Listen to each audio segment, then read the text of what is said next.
Wa hadainahu najdain, aku telah memberikan dua jalan. Tapi Allah tidak nyuruh memilih salah satunya. Fala aqtahamal aqabah, tidakkah kamu mencoba jalan mendaki? Ada dua jalan tetapi kita malah disuruh untuk mendaki, coba. Makanya kalau memahami kitab suci itu harus cermat. Jangan ngikutin orang-orang yang ceroboh. Ceroboh udah ceramah. Yang diceramahkan dia kecerobohannya sendiri, lalu mendidik orang-orang yang semakin ceroboh. Itu kan bahaya. Itu namanya menebarkan kegelapan. Ulangi, aku menunjukkan dua jalan. Lalu Allah bilang, fala aqtahamal aqabah, tidakkah kamu mencoba jalan mendaki? Lalu di Quran kan ada bahasa sastranya, wa ma adraka mal aqabah. Apa sih jalan mendaki itu? Ada pertanyaan itu. Fakur raqabah, bebaskan kamu dari perbudakan. Apa yang memperbudak kita selama ini? Yang memperbudak kita selama ini adalah dualitas. Yang memperbudak kita selama ini adalah dua jalan. Senang ke sini, tidak senang ke situ. Kan begitu. Peristiwa Kanjuruhan kan sebetulnya karena memilih salah satu, bukan? Ingin klubnya yang menang. Begitu klubnya kalah, ngamuk. Coba kalau nonton bola itu, ya posisikan sebagai penonton, bersikap objektif. Ini klub saya, ini klub yang lain. Siapapun yang mainnya cantik dan bagus, ya kasih apresiasi. Belajar coba cara nontonnya orang barat. Tepuk tangan mereka. Nih, saya kalau nonton bola suka mengamati. Ini pendukungnya Manchester United, ini pendukungnya Liverpool. Begitu ada orang yang bagus mainnya, siapapun dia dari klub manapun, mereka tepuk tangan gak ada henti-hentinya. Itulah penonton yang sudah dewasa. Makanya nonton menjadi sesuatu yang luar biasa. Lihat di barat, tidak ada pagar setinggi di Indonesia. Di kita sudah tinggi 3 meter, masih dipanjat. Di sana itu nggak ada pemisahan antara pemain dengan lapangan, tapi tidak ada yang nyerbu pemain ke lapangan. Ini soal kedewasaan. Maaf ya terpaksa saya bicara data. Makanya saya kalau nonton bola nggak pernah saya berpihak ke A. Karena apa? Menyiksa kok momen elek. Jadi yang tadinya mau hiburan, jadi hilang momen hiburannya. Karena kita tidak mencoba jalan mendaki. Makanya itulah kenapa Allah, aku sudah pilih 2 jalan, aku sudah berikan 2 jalan. Tapi Allah tidak bilang, kamu ambil salah satu. Tidak, terima dua-duanya. Nah begitu kita mendaki, oh kita bisa menerima dua-duanya. Jadi mendaki itu artinya meningkatkan sudut pandang kita supaya kita cerdas. Makanya ada yang tanya sama saya, kalau Liga Premier katanya ayah guru ya memihak kemana? Saya nonton saja. Makanya saya nggak pernah peduli ya siapa yang main dengan siapa, saya nonton aja main bola. Karena yang saya tonton bukan klub, main bola. Bagaimana itu bola itu ditendang, saya kasih apresiasi mereka yang bagus mainnya, kan begitu. Enak gak coba nonton gitu? Enak. Nah hidup itu seperti nonton bola, tetapi jangan berpihak. Nah kalian sudah punya klub sendiri, begitu eleh mewek. Nah mewek apa sih bahasa Indonesianya?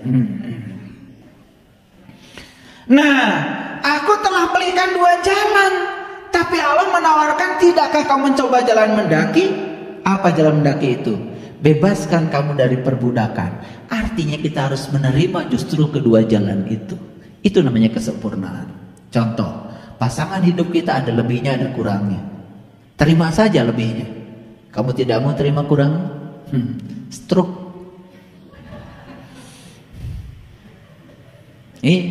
Ya kemarin sore-sore ada, mohon maaf, ada yang datang ke rumah saya, masih sangat muda, usianya di bawah saya. Seperti itu, jalan juga udah repot bang, penyakitnya komplikasi. Kenapa? Masalahnya sederhana, karena hanya mau menerima suaminya seperti yang dia mau. Itu saja. Dan tidak bisa menerima suaminya apa adanya. Stroke kan? Jadi hebat Quran gak? Hebat gak Quran? Makanya kalau Allah mengatakan wahadainahu najdain, aku sudah pilih dua jalan, lalu Allah menganjurkan pilih satu jalan, stroke ini dunia. Akan ada orang-orang yang rekod. Nah, rekod bahasa Indonesianya apa ya? Pusing-pusing sekalian, gak apa-apa. Oke, lanjut. Oke, kalau sudah lanjut kita nyanyi dulu. Kita nyanyi dulu. Yuk, semuanya nyanyi, keluarkan suaranya, ya. Lihat semua ke sana, ya. Lagunya adalah Naik ke Puncak Gunung. Ya, keluarkan suaranya ya, yang keras, yang semangat. Kalian tuh wajahnya kenapa kurang dopamin, kurang nyanyi. Makanya wajah-wajah serem, ya. Karena selama ini belajar agama, ya kalau nggak surga ya neraka. Kalau nggak ditawar-tawari kehidupan yang menyenangkan, lalu ada ancaman yang luar biasa. Itu yang membuatkan kenapa kita sholat. Karena pengen surga takut neraka. Padahal sudah diajarkan oleh Rabi'ah Al-Dawiyah, Tuhan, jika aku ibadah kepadamu karena ingin surgamu, kasihlah surga itu pada yang menginginkannya. Jika aku ibadah kepadamu karena aku takut nerakamu, masukkan aku pada neraka itu, bengkakkan hanya aku saja yang masuk. Hanya satu permintaanku Tuhan, jangan pernah kau tutupi agar aku selalu melihat kemuliaan wajah. Itu namanya sudah naik di puncak gunung tuh. Kalian mah baperan. Yuk, makanya sekarang nyanyi semua ya, keluarkan suaranya. 1, 2, 3. Naik, naik ke puncak gunung, tinggi, tinggi sekali. Tepuk tangan dong, tepuk tangan. Bukan sambil tepuk tangan nyanyinya. Ayo, irama yang bagus, ulangi. Naik, naik ke puncak gunung, tinggi, tinggi sekali. Naik, naik ke puncak gunung, tinggi, tinggi sekali. Kiri kanan kulihat saja, banyak pohon cemara. Kiri kanan kulihat saja, banyak pohon cemara. Naik, naik ke puncak gunung, tinggi, tinggi sekali. Naik, naik ke puncak gunung, tinggi, tinggi sekali. Kiri kanan kulihat saja, banyak pohon cemara. Kiri kanan kulihat saja, banyak pohon cemara. Oh, tepuk tangan. Jadi serasa di TK ya. Oke. Bedanya cuma satu. Kalau di TK tuh tepuk tangannya kompak. Kalau di sini tepuk tangannya buradul. Makanya tidak akan bisa masuk surga kecuali mereka yang sudah menjadi anak kecil kembali. Makanya saya ajak kalian nyanyi lagu anak kecil supaya semua masuk surga. Ya, apa pesan dari sini? Kalau kita sudah naik gunung, lihat kiri kanan. Makanya kiri kanan jangan dipilih, lihat saja. Kiri kanan kulihat saja. Lihat saja. Saksikan, amati. Orang yang benci sama kita, lihat saja. Orang yang baik sama kita, lihat saja. Terima mereka apa adanya. Ini lagu naik ke puncak gunung yang kalian lupakan sejak dulu. Gak apa. Makanya banyak pohon cemara. Cemara itu, ya Allah, cemara itu dilambangkan untuk simbol dari kelahiran. Makanya pohon cemara banyak lampunya, simbol dari kelahiran, simbol dari manusia yang sudah mencapai pencerahan. Makanya begitu kalian sudah bisa melihat kiri kanan apa adanya, kalian pohon cemaranya akan bercahaya. Itulah pentingnya naik ke puncak gunung. Ini lagu luar biasa kalau bagi saya. Walaupun saya nggak pernah TK, nggak ada di kampung saya TK, nggak ada. Ya, makanya saya nggak pernah nyanyi ini. Karena saya nggak pernah nyanyi, udah saya nyanyi aja sekarang. Karena saya nggak pernah TK, jadi saya nyanyinya sekarang. Kalau kalian nih pernah TK ya, hidup di kota, saya nggak ada kok. TK nggak ada. SD cuma satu-satunya. SMP pun baru berdiri, coba. Makanya saya waktu SMP, saya jadi guru teman sebaya. Ngajarkan aljabar, ngajarkan apa gitu. Ya dapat gaji ya. Ya, dapat beras 10 kilo setiap bulan dari kepala sekolah. Karena nggak ada guru. Ya nggak ada guru. Nggak ada guru. Jadi saya jadi guru untuk teman sebaya. SMP-nya baru berdiri, muridnya banyak. Maka saya nggak pulang-pulang.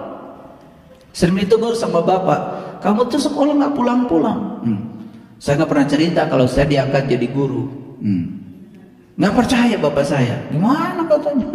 Ya, guru pakai celana pendek. Itu saya ngajarkan aljabar. Ya itu. X kuadrat ditambah 2x, ya plus 4 sama 0, cari x1 x2 kan gitu. Pusing kan? Ya udah, kalian nggak pasti nggak lulus dulu aljabarnya.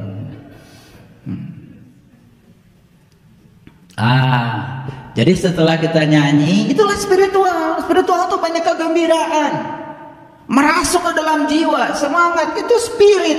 Spiritual dari kata spiritus. Spiritus ada pemicu. Makanya kalau belajar dengan saya, nyanyi yes, joget yes. Kalau ada yang bilang nyanyi itu haram, kamu jangan ngomong. Berarti suara juga haram. Betul? Lu bukannya suara itu pita suara, bunyi kan? Itu belajar agama dangkal sekali. Nah, kita lihat dulu ayat ini. Tadi kan judulnya mendaki gunung, melihat semesta dalam diri. Oke? Yuk, sekarang lihat saya. Coba kita baca ayat ini pelan-pelan. Bacanya pakai hati. A'udzu billahi minasyaitonir rajim. Bismillahirrahmanirrahim. Sanurihim ayatina fil afaq wa fi anfusihim. Kami akan memperlihatkan kepada mereka tanda-tanda kami di segala ufuk, wa fi anfusihim, dan pada diri mereka sendiri. Hebat gak Allah? Jadi Allah bilang, kami akan memperlihatkan kepada mereka. Nah, pertanyaannya siapa mereka ini? Yo, siapa mereka? Siapa mereka? Yang mau mendaki gunung. Tidak semua. Yang mau mendaki gunung mereka di sini. Gak semua. Apakah yang tadi nyanyi naik-naik ke puncak gunung dapat? Belum tentu. Karena tadi baru nyanyi, prakteknya kan belum. Paham maksud saya? Awas jangan mentang-mentang alhamdulillah saya sudah melihat semesta dalam diri saya. Kenapa? Karena tadi sudah lulus lagu naik-naik ke puncak gunung. Belum, kalian baru nyanyi, enak aja. Kami akan memperlihatkan kepada mereka tanda-tanda kami di segala ufuk, wa fi anfusihim, dan pada dirimu sendiri. Duh, ayat ini menurut saya kurang keren gimana? Karena dia yang di luar, dia yang di dalam. Yang mana yang bukan dia? Semuanya dia kok. La ilaha illallah. Yang nyata dia, yang tidak nyata dia, semuanya dia. Yang mana yang bukan dia? Makanya yang di luar dia, yang di dalam dia, yang mana yang bukan dia? Makanya Allah bilang, aku akan tunjukkan kebesaranku kepadamu di segala ufuk dan pada dirimu sendiri. Ini masalahnya, manusia itu sekarang melihat tetapi tidak memandang. Melihat tapi tidak memandang. Nih saya kasih tahu, kalau kalian melihat pohon yang masih hidup, itu ada energinya loh. Ada harismanya, ada wibawanya, ada cahaya di situ yang mengalir lembut dalam pohon itu. Kalian kalau lihat gunung, lihat gunung itu, ada energinya. Kalau kalian lihat sungai, ada energinya. Makanya tempo hari saya ajak kalian untuk meditasi sungai, merasakan energi sungai. Banyak yang nangis karena selama ini kalian lihat sungai, ya sudah lihat sungai saja. Makanya kata Nabi, siapa yang melihat semesta tetapi tidak melihat Tuhan di belakangnya, batallah penglihatannya. Jadi kalian tuh selama ini melihat tapi tidak memandang, makanya batal terus.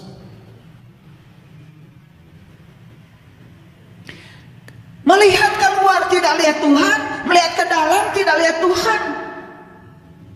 Melihat keluar cuma lihatnya kehidupan seperti ini, melihat ke dalam cuma lihat kegelapan saja. Itu yang terjadi pada kebanyakan manusia. Makanya killing time, hanya bunuh waktu, umurnya tidak berguna. Itulah orang-orang yang merugi, tidak dapat pesan apapun dari semesta ini. Ayo kita lihat ayat ini. Kami akan memperlihatkan kepada mereka tanda-tanda kami di segala ufuk dan pada diri mereka sendiri. Siapa mereka? Yang mau naik gunung, yang mau melepaskan dualitas. Mau? Kalau nggak mau ini keterlaluan. Lalu hatta yatabayyana lahum annahul haq, hingga jelas bagi mereka kebenaran. Jadi siapa yang menemukan kebenaran adalah mereka yang sudah bisa melihat kebesaran di segala ufuk dan pada dirinya sendiri. Oh, beruntung kalian yang sudah sampai di tingkat ini ya. Kalian itu ibaratnya itu ketiban rezeki agung. Makanya saya heran ya kalau orang sudah dikasih kunci untuk meniti ke dalam diri, masih saja tidak mau melakukan. Dikasih yang sulit gak mau, dikasih yang mudah juga menolak. Hayang kumaha hari si eta.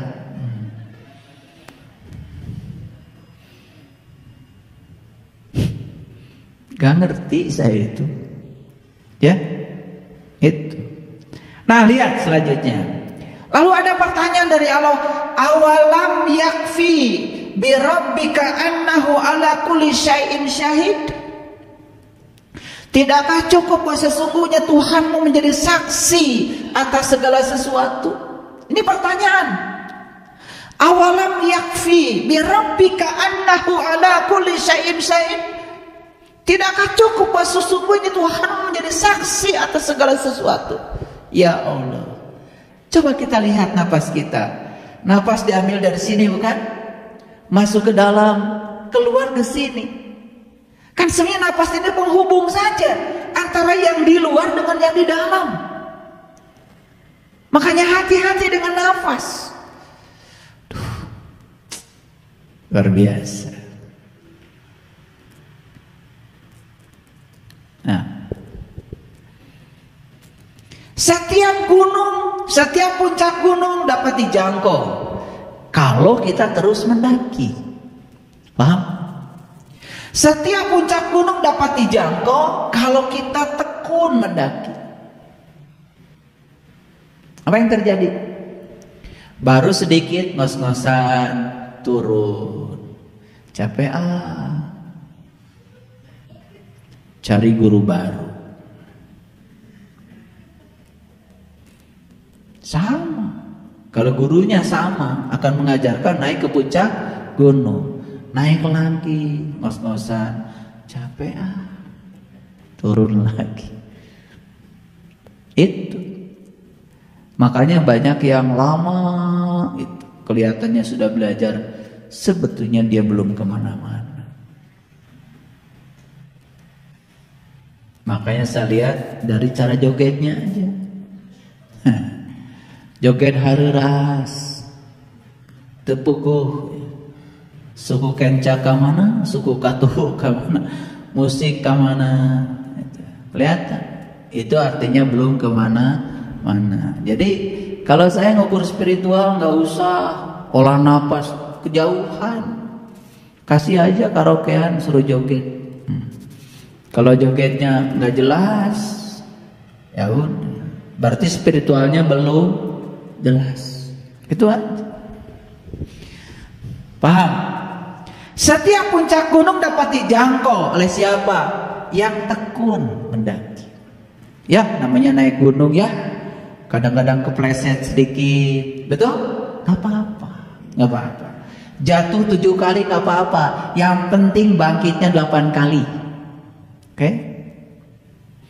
2. Panjatlah gunung agar kita bisa melihat dunia, bukan agar dunia bisa melihat kita. Jadi siapapun yang tekun memanjat gunung, dia akan bisa melihat dunia. Karena apa? Dari puncak gunung, dunia ini kelihatan indah. Awas, bukan dunia harus melihat kita. Makanya orang yang memanjat gunung tidak pernah mau jadi populer, tidak pernah mau jadi siapa. Karena dia memang hobinya memanjat gunung, memanjat saja. Karena dia hanya ingin melihat dunia, bukan dunia yang melihat dia. Awas, nangkap? Beda dengan orang yang manjat gunung seperti orang yang ingin jabatan. Semakin tinggi jabatan, dia semakin ingin dilihat orang, bukan melihat orang. Makanya beda ya kuasa Allah dengan kuasa manusia. Allah Maha Kuasa, semakin Maha Kuasa semakin dekat dengan yang dikuasainya. Beda manusia, semakin tinggi kekuasaannya makin jauh dari rakyatnya. Betul nggak? Untuk bertemu dengan, maaf ya, seorang pejabat daerah saja sulitnya setengah mati.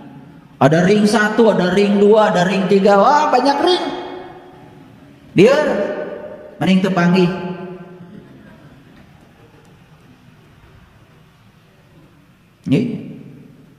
Itu di jalan pun pura-pura tuh wow. Saya tamat. Iya. Muing. Masa paling penting. Dia lupa. Semua orang di semesta ini sama pentingnya. Nih saya pernah ke kampus. Sampai di kampus hujan besar sekali.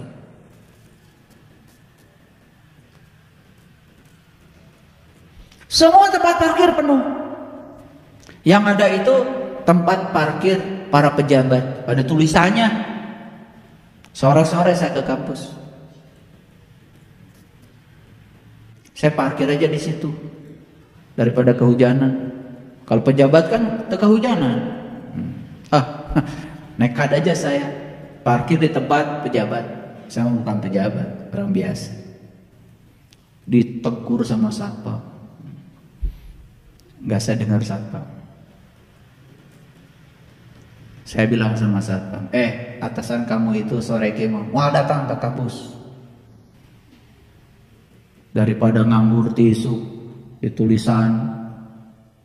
Itulah ketika orang merasa diri lebih penting dari orang lain. Tempat parkir yang susah dikasih tulisan nama dia. Karena mentang-mentang jabatan, padahal dia matara datang. Bukankah itu arogansi? Dan saya ingin ditegur. Jadi saya sedang nunggu teguran. Bejakan, saya bilang ke satpam, ke atasan kamu. Saya nunggu teguran gara-gara parkir. Pengen ditegur. Dan sekarang saya udah menegurnya. Semoga dia dengar ceramah saya. Tidak ada di hidup ini yang lebih penting. Gak ada, semua penting. Kalian dengan saya sama pentingnya. Biar aku saya ngomong sorangan. Betul gak? Cuman beda duduk saja. Karena kalau saya duduk di bawah kan gak kelihatan. Bukan saya lebih tinggi dari kalian, tidak. Supaya kelihatan, kasihan kan kamera jadi nongeng. Oh, nongeng apa bahasa Indonesia ya? Aduh, ini harus pakai running text Dadan.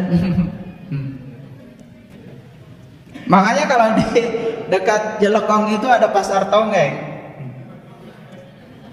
Iya. Jadi saya tanya, itu gimana ini etimologinya, itu asal usul kenapa ada pasar tonggeng? Ternyata pasarnya itu pasar kaget, dan semua orang yang ngeladangannya itu sambil nongeng. Iya, begitu maksudnya, karena nggak ada jongkonya. Nah, supaya gampang sebutnya pasar tonggeng. Itu keren tuh ngasih nama itu, ya. Jadi jangan merasa diri lebih penting dari siapapun, semua penting. Kalian yang kaya tidak akan bisa memberi loh kalau tidak ada yang mau diberi. Dan jangan menganggap yang penting itu Anda, yang mau diberi itu penting juga. Karena tidak ada pemberian kalau nggak ada yang mau diberi. Makanya belajar mengucapkan terima kasih pada mereka. Jangan mereka terus dituntut mengatakan terima kasih pada Anda. Ini kebiasaan nih, merasa diri lebih penting. Saya hancurkan hari ini. Paham ya? Ya, supaya ngerti. Geraku ngerti wae. Nah, semakin tinggi Anda mendaki gunung, semakin kencang angin bertiup. Itu hukum alam. Nah, kalian belajar dengan saya, tapi ingin naik gunungnya lebih tinggi, ingin tingkatan spiritualnya lebih hebat, tapi nggak mau angin yang kenceng.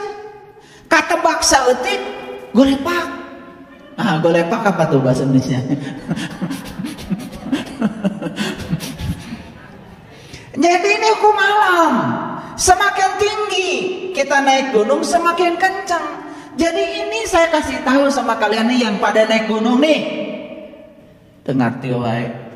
Semakin tinggi kalian naik, semakin kencang anginnya. Sadar itu hukum alam.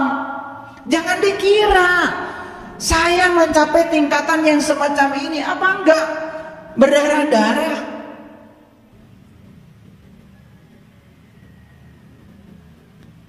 Kebijaksanaan itu bukan warisan.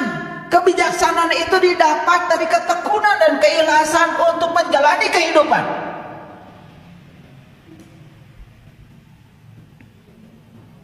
Makanya kamu harus meletakkan terus satu kaki di depan yang lain. Dan kemudian suatu hari kamu akan melihat ke belakang dan kamu telah mendaki gunung. Apa maksudnya kalimat ini? Saya kasih tahu. Letakkan kaki kita terus di depan satu. Terus letakkan kaki. Kalau sudah di depan, letakkan kaki yang satu lagi. Letakkan kaki yang satu. Terus jalan. Begitu menoleh ke belakang, kita kaget karena kita sudah di puncak gunung. Apa maksud kalimat ini? Lempang mangan salengkah. Makanya 1000 langkah nggak usah dipikirin, 1000 langkah. Melangkah aja satu-satu. Itu yang penting dalam hidup. Ya. Pendaki yang berpengalaman tidak terintimidasi oleh gunung, malah dia terinspirasi oleh gunung. Jadi pendaki yang berpengalaman tidak pernah merasakan naik gunung sebagai beban, tapi naik gunung itu adalah menginspirasi. Karena saya kasih tahu nih, yang sering naik gunung, makin naik ke puncak, coba pemandangannya makin jauh kan? Bukankah itu menginspirasi? Betul? Tuh. Yang belum ngerti ya udah ngangguk-ngangguk aja pura-pura.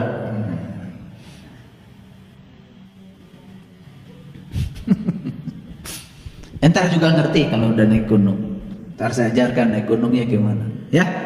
Makanya nanti harus naik ke Jabal Uhud, harus naik ke Jabal Nur, harus naik ke Jabal Rahmah, Gunung Kasih Sayang, ya, harus naik gitu, ya. Baik, bukan gunung di depan yang membuatmu lelah, tetapi kerikil di sepatumu. Jadi saat kita naik gunung itu selalu ada ganjalan dalam diri kita. Nah itu kerikil itu yang sangat membahayakan. Makanya ya, orang jatuh dari sepeda motor biasanya karena kerikil, bukan batu besar. Dan batu besar maka tinggali. Kecuali dia gak lihat, ditabrak batu besar, itu berarti sudah diabetes.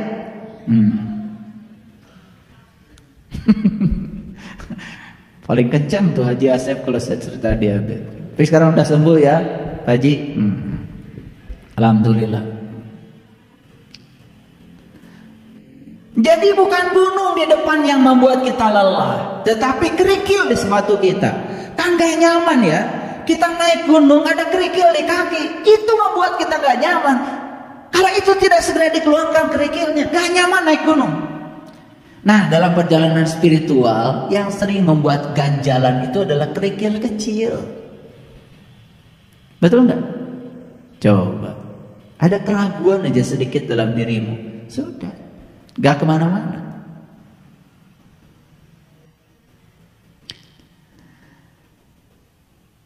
Jadi seperti inilah gunung, sama dengan manusia. Semakin banyak yang kamu tahu, semakin sedikit kamu takut. Karena apa? Saya kasih tahu. Orang yang banyak takutnya dalam hidup itu karena sedikit taunya. Kalau sudah banyak taunya, sedikit takutnya. Saya kasih contoh. Orang yang tahu sebetulnya mati itu bukan akhir kehidupan. Mati itu justru puncaknya kehidupan. Yang penting kesadaran terakhir saat kita mati, catat, akan menjadi kesadaran awal saat kita lahir kembali. Mati itu cuma ganti casing kok. Karena jiwa kita kan gak akan pernah mati.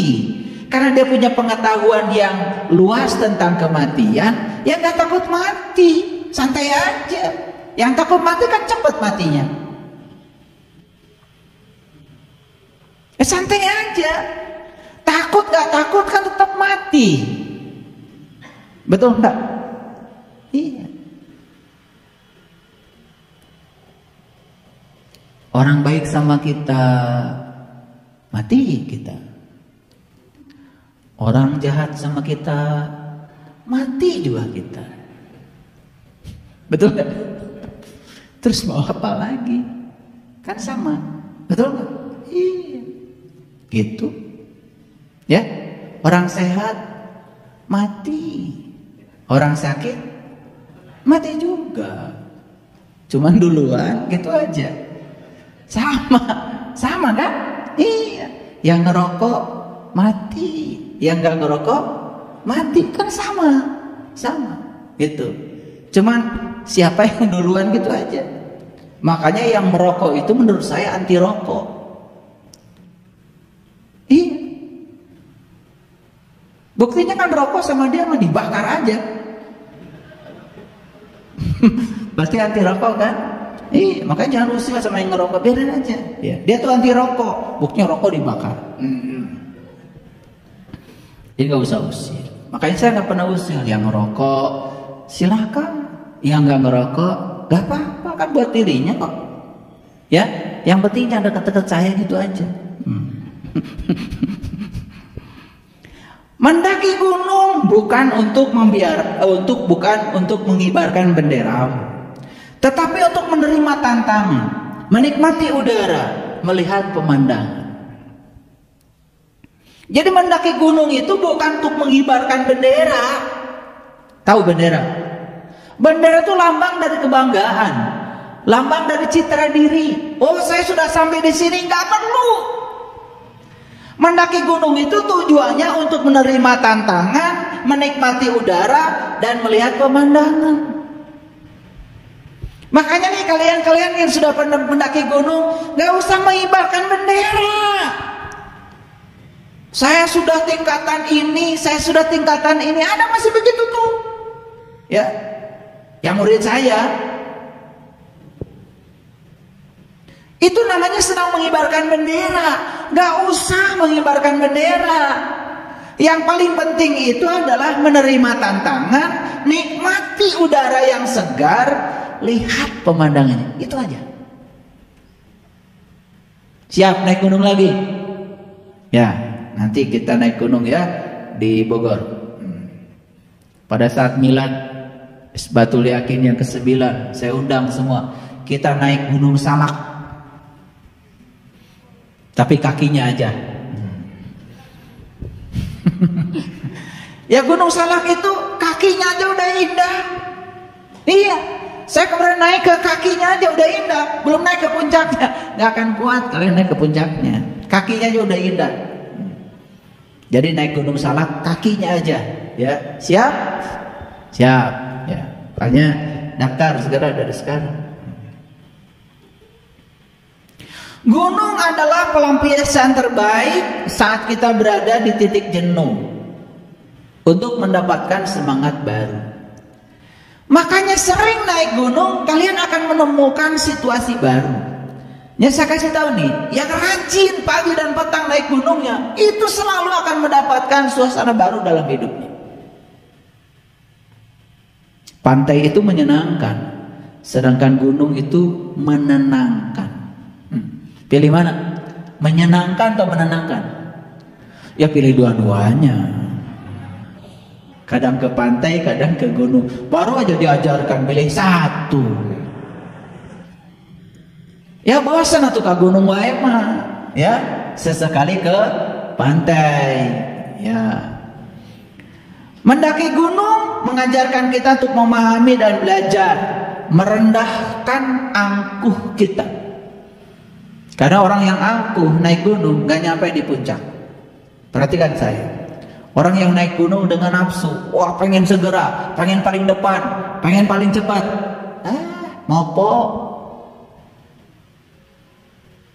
Ya, tapi orang yang biasa aja melangkah sampai menunduk melangkah terus menikmati nafas, hadir di situ saat itu, ya hadir di situ saat itu, percaya naik. Ini sudah dialami kemarin.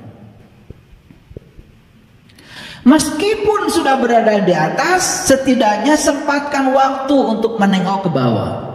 Karena bagaimanapun juga tidak dapat dipungkiri, ya, bahwa hidup semua dimulai dari bawah. Nah, kalau sudah naik di atas, nengok ke bawah. Kita pernah di bawah. Orang bodoh memang belum pernah pintar. Tapi karena orang pintar pernah bodoh, makanya orang pintar karena pernah bodoh jangan merendahkan orang bodoh. Karunya orang bodoh macan pintar. Paham? Nah, orang tua itu sudah di puncak gunung tuh, harus bisa melihat anak. Jangan anak disuruh melihat orang tua. Orang tua harus hormat sama anak, bukan anak harus hormat sama orang tua. Dah bodak macan jadi kolot. Kan kolot mah baheula na ge budak. Budak baheula disebut kolot ayeuna. Gitu. Paham? Ini mah tibaralik wae. Budak cenah kudu hormat ka kolot. Salah. Kolot kudu hormat ka budak, kan kolot mah sudah di puncak gunung. Pernah jadi budak. Nah budak mah can jadi kolot. Jadi kolot mah kudu bisa ngamaklum ka budak. Ngaranna ge budak. Ieu mah kolot pas aja budak kolot naon kitu. Oh kaera ngaku we kolot. Saya greget lihat kolot kayak gitu teh. Hayang nyiwit. Nyebut kolot. Ari kolot teh apa nurut budak. Betul? Orang tua itu bekas anak. Pernah jadi anak. Hormat atuh sama anak. Bukan anak disuruh hormat sama orang tua. Salah tuh belajarnya. Makanya di sini mah belajar teh jadi tibarali. Kalau ngaji, cara yang benar, cara yang salah. Cara yang benar, cara yang salah. Takut dia menjawab. Cari yang salah kalau ngaji. Salah cara berbicara, salah cara berpikir, salah cara bicara, buang. Sisanya benar. Nah benar, nggak usah dicari. Nyapu itu cari yang kotor, bukan cari yang bersih. Sikirkan aja kotornya, sesana bersih. Bersih nggak usah dicari. Bersih itu alami. Kembali saja ke alam, ke sifat asalmu. Itu benar. Benar nggak usah